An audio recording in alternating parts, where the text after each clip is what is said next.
Assalamu alaikum wa rahmatullahi wa barakatuh, and welcome to Ummah Radio. You are listening to the Hanafi Fiqh class with myself, Abu Mus'ab. We are still doing the kitab known as Noorul Eedhaah of Imam Ashurun Bulali rahimahullah. We had just previously completed the chapter of Istinja in last week, Tuesday. So we will be continuing there on, which now begins the new chapter, which is Faslun fil wudhoo, the chapter regarding wudhoo, translated normally in English as ablution. So we can start on this point. Bismillahi walhamdulillahi wassalatu wassalamu ala rasulillahi wa ala alihi wa sahbihi wa man walah. Faslun fil wudhoo, the chapter regarding wudhoo. It says Fara'idul wudhoo, the obligatory actions of wudhoo. He then says أركان الوضوء أربعة وهي فرائضه. The pillars of wudu, the obligatory actions, so to say, of wudu are four, and these are the obligatory, or rather, the pillars of. There are four pillars of wudu, and they are obligatory, and this is what they are. Number one, الأول غسل الوجه. The first obligatory action of wudu is to wash the face. وحده طولا من مبدأ سطح الجبهة إلى أسفل الذقن. He says it's the limit of the face that you have to wash lengthwise is from the top of the forehead until the bottom of the chin. And when we say the top of the forehead, normally we mean the way the hair normally starts to grow. From that point right through till the bottom of the chin, all of this is what has to be washed lengthwise.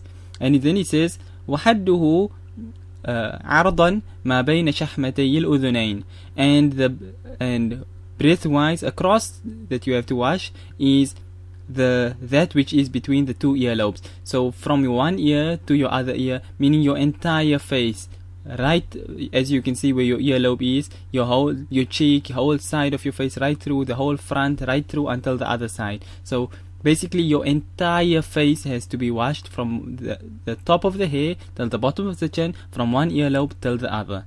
This is what is obligatory to wash with regards to the face in wudu. Then he says والثاني غسل يديه مع مرفقيه. The second obligatory action is washing the hands including the elbows. And then he says والثالث غسل رجليه مع كعبيه. The third obligatory action is washing the feet along with the ankles.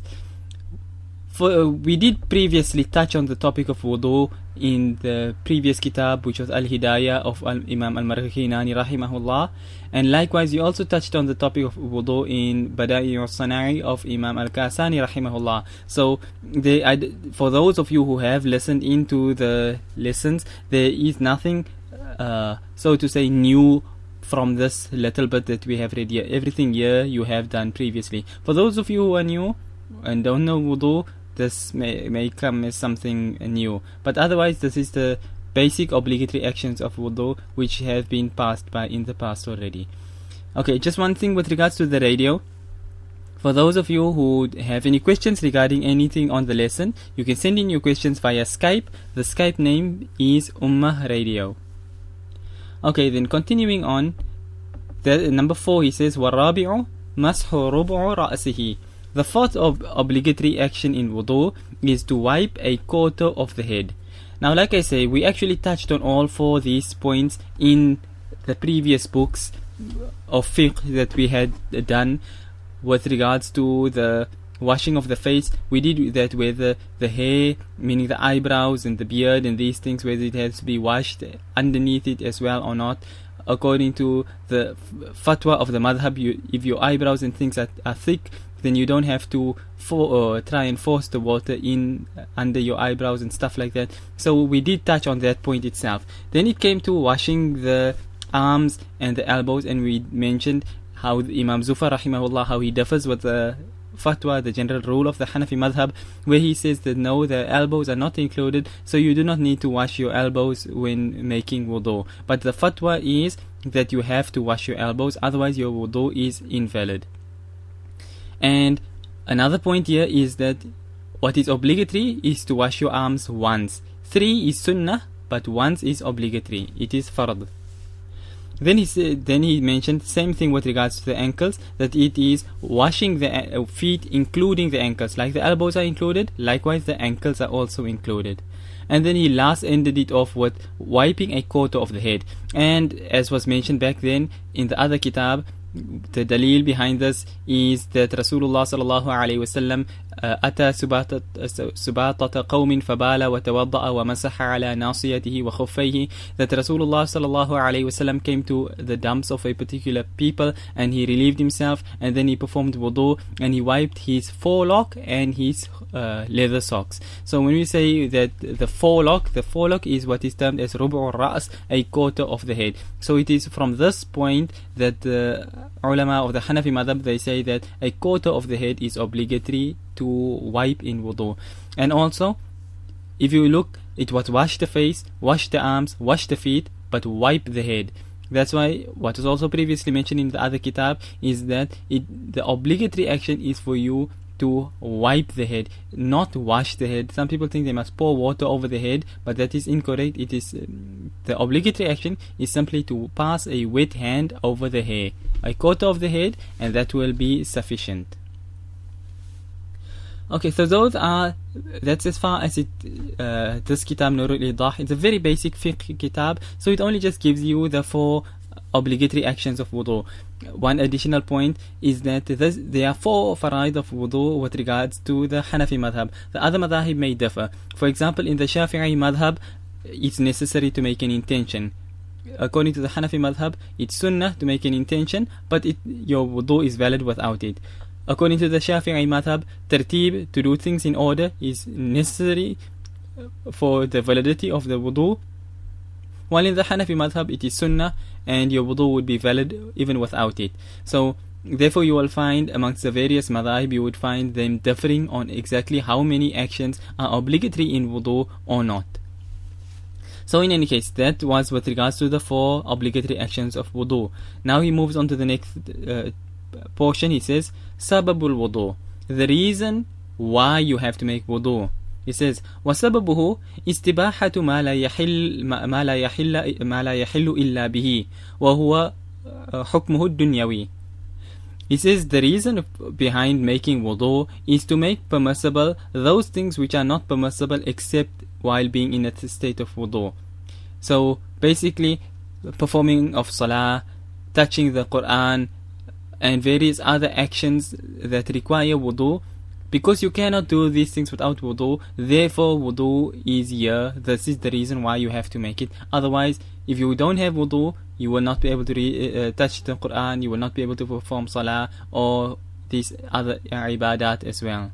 But he says وَهُوَ حُكْمُهُ الدُّنْيَوِي, this is its ruling with regards to this world, meaning in this world we make wudu for this reason. But he says وَحُكْمُهُ الْأُخْرَوِي, but its ruling with regards to the year after, what wudu benefits us in the year after is الثواب في الآخرة, it is rewards in the year after. So when we make wudu, it benefits us in this world by being able to perform salah and touch the Quran and so on and so forth, and at the same time it also stacks up rewards for us in the year after.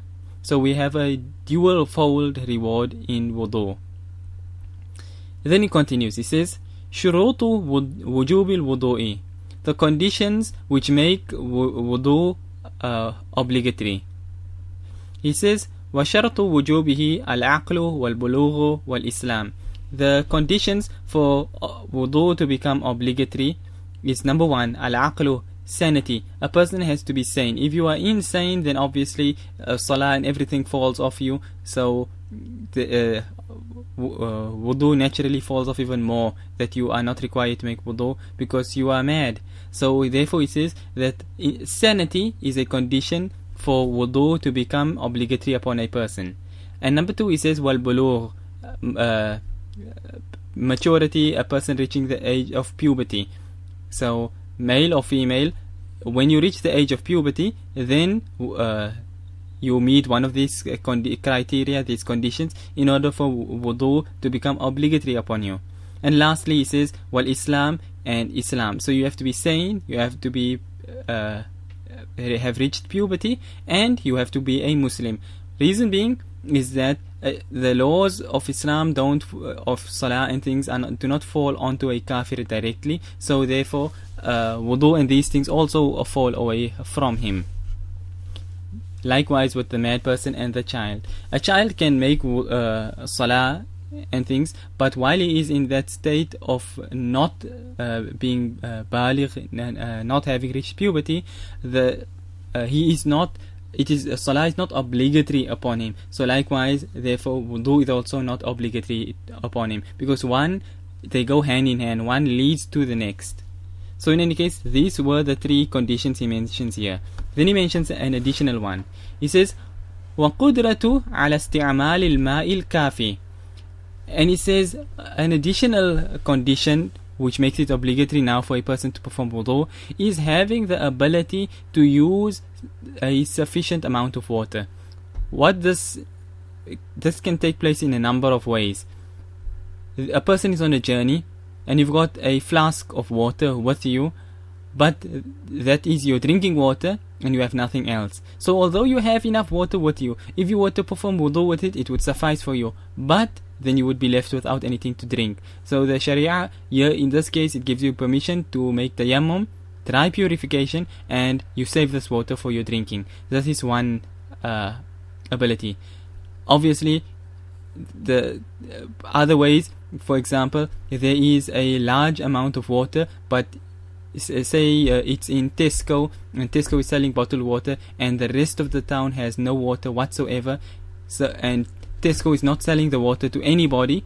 So here in this case, although the water is there existing, but you don't have the ability to take the water to use it. So it's there, you can see the water and everything, but you don't have water for you to be able to use. You don't have the ability to use that water. So in this case also you would make tayammum, and the obligation of wudu would fall away.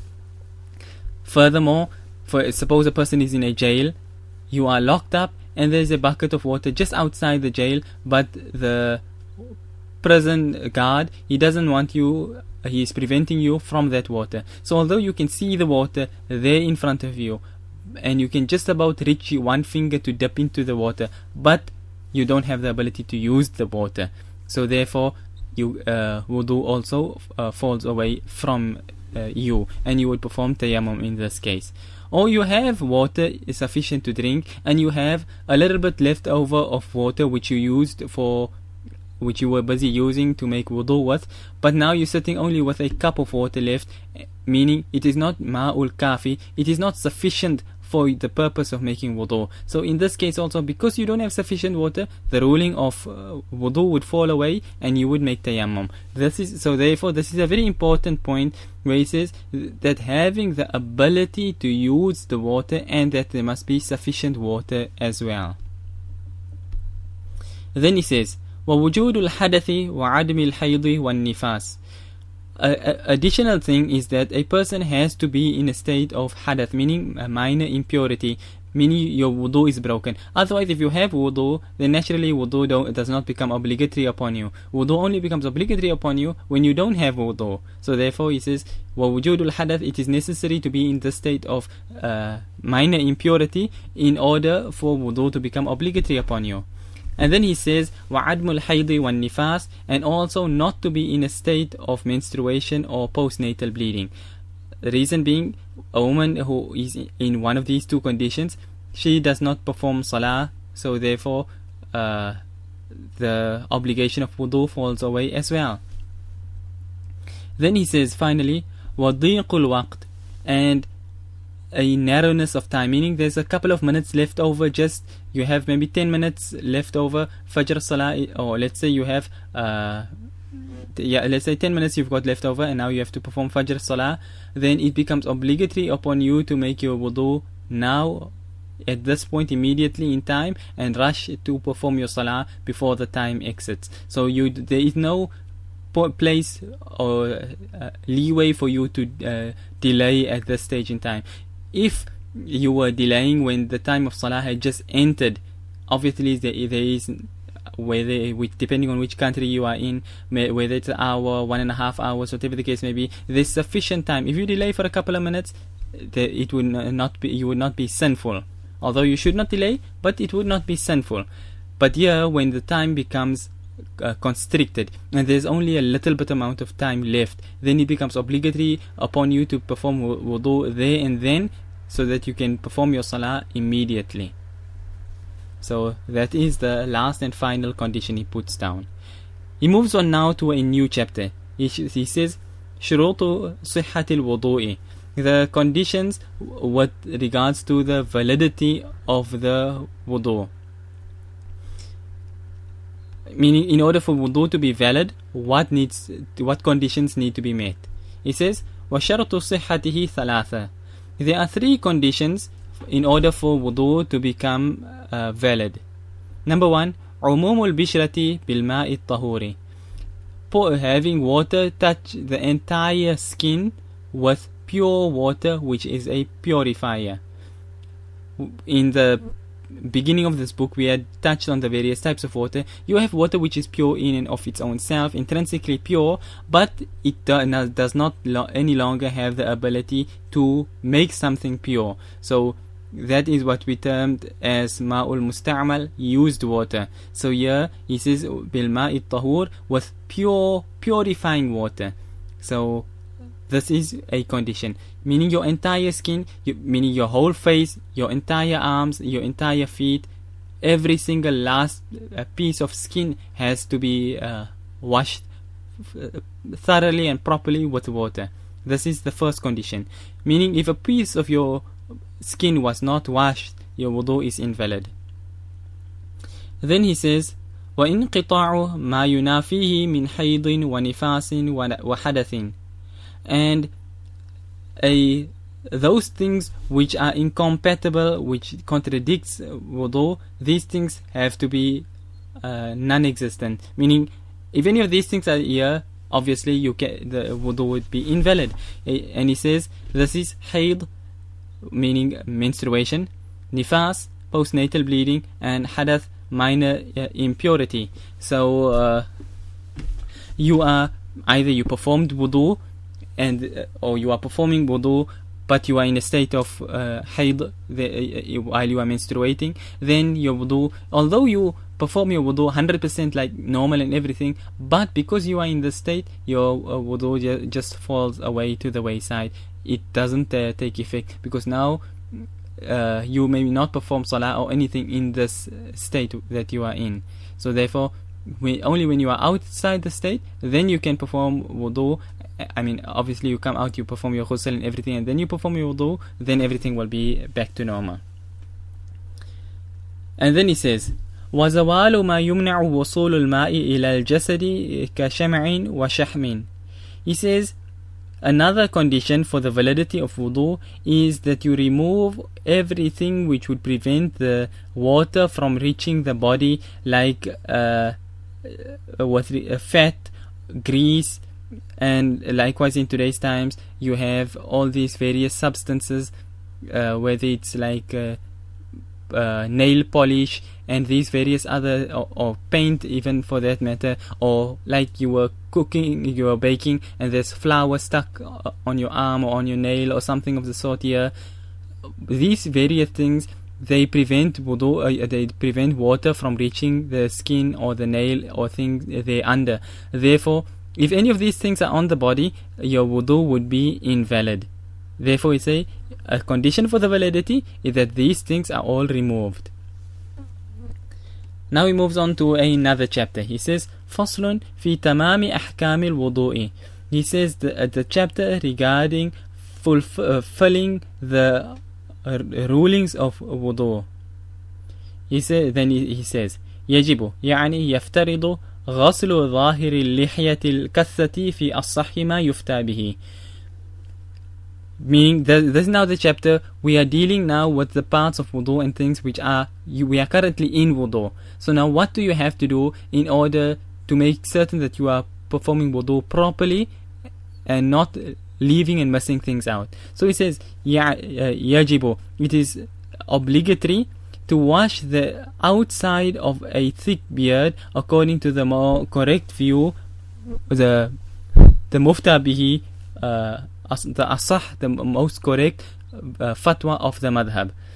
So if you've got a thick beard, obviously it becomes difficult for you to get water in right throughout your beard. So in this case, it is obligatory for you to wash the outside of the beard, meaning you have to pass your wet hands as you wash your face. You wash your beard as well in that manner, in order for you to wash the apparent outside of the beard. This is with regards to a thick beard. If a person has a thin beard, obviously then you wash underneath it as normal. He then says, وَيَجِبُ يعني يفترض إيصال الماء إلى بشرة اللحية الخفيفة. He mentions it himself. It is obligatory to let the water reach the skin of a person who has a thin beard. So people who have small beards or thin beards, a person may have a long beard but it's very wispy, so it's thin, it's easy to get your hand and water and everything through there. So in this case, he says it is obligatory for you to let the water pass through your beard in order to reach the skin. But when you have people who have this very thick solid beards, then in this case it's obligatory for them to wash just the outside of the beard, and it will not be obligatory upon them to wash the inside skin, like on the because now the beard is thick and it's difficult to reach those places. He then says, ولا يجب إيصال الماء إلى المسترسل من الشعر عن دائرة الوجه ولا إلى ماء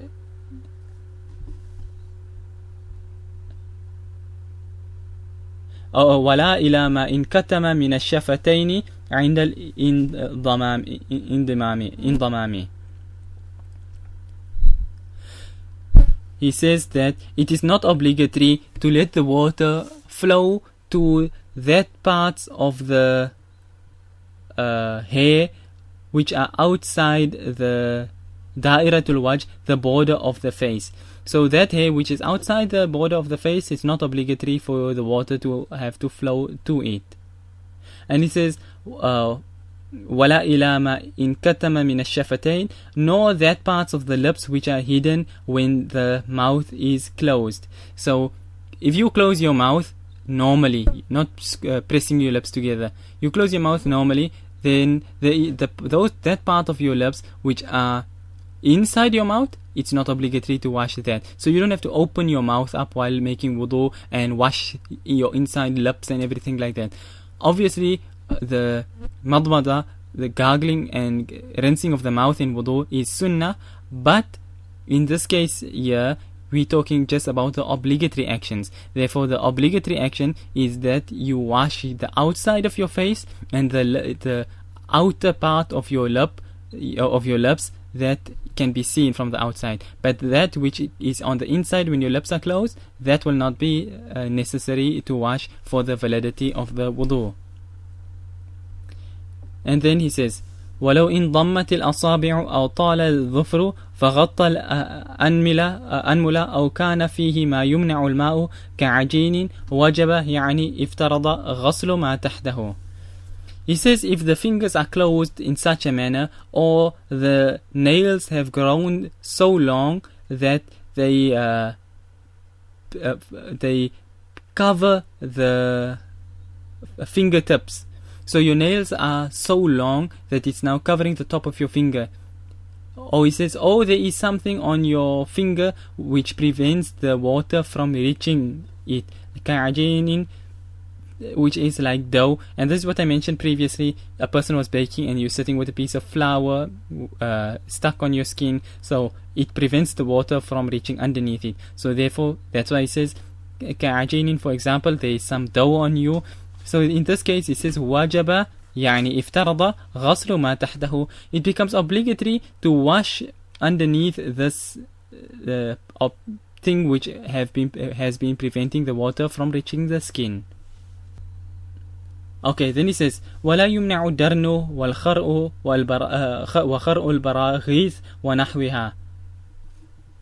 And he says that things like these various types of dung insect droppings and dung, these type of stuff, well, rather he's talking about very small insect type of droppings that they give off. He say these type of things and other similar stuff like this, it does not prevent the water from reaching the skin.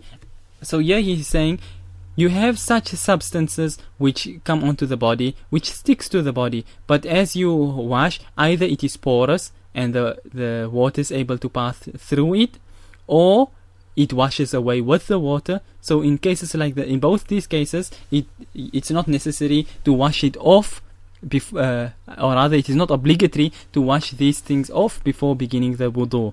So let's say you have a piece of dough on your hand and you didn't notice it before, and then you okay, dough is slightly different because it is more solid, and if you wash many times it remains behind. But here he's talking about such light substances that just by washing itself it would also just disappear. Or like I mentioned, that things are porous, so the water passes through it and reaches the skin there underneath there. He then says وَيَجِبُ تَحْرِيكُ الْخَاتَمِ الضِّيقِ, and it is obligatory to move a ring which is narrow. So you're wearing a ring and you did not remove it while starting your wudhu. Now you're washing your hands and the ring is tight on your finger. Obviously if the ring is very wide and you can basically turn your finger around inside the ring, so then it's quite clear that the water can reach everything. But now you have a ring which is on your finger and it's tight, so it's a bit of a stuck tightness on your finger itself. So in this case, while you are making wudhu, you have to at least turn your ring in order for the water to flow in at that time underneath the ring and wash the skin there under. If those parts are left unwashed, your wudhu would likewise be invalid. Obviously, taking off the ring would be much better and easier, but if you are keeping your ring on, you wash and you turn your ring so that the water can wash the finger entirely. Then he says, ولو ضره غسل شقوق رجليه جاز إمرار الماء على الدواء الذي وضعه فيها. If a person has as you can say injuries on his feet and washing it with water will cause him harm, then in this case it will be permissible to pass water over the medicine which was put over it. Meaning, let's say you have a cut on your foot or something and now a bandage has been placed over it. Obviously if you must wash this wound, it would cause you harm. So now this bandage which is over it, you pass the water over the bandage.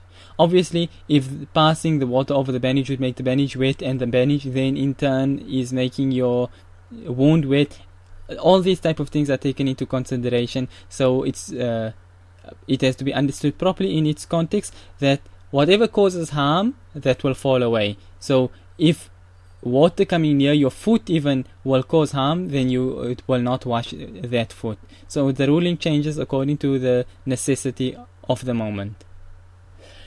Then he says, ولا يعاد المسح ولا الغسل على موضع الشعر بعد حلقه ولا الغسل بقص ظفره وشاربه.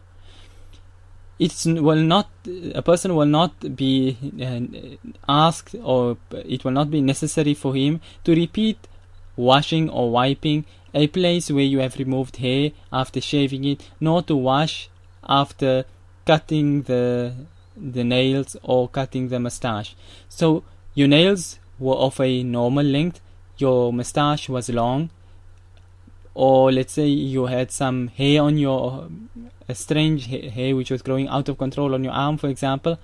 So now in this case you performed wudhu and then you decided to just take a razor and just shave all this weird hair off your arm.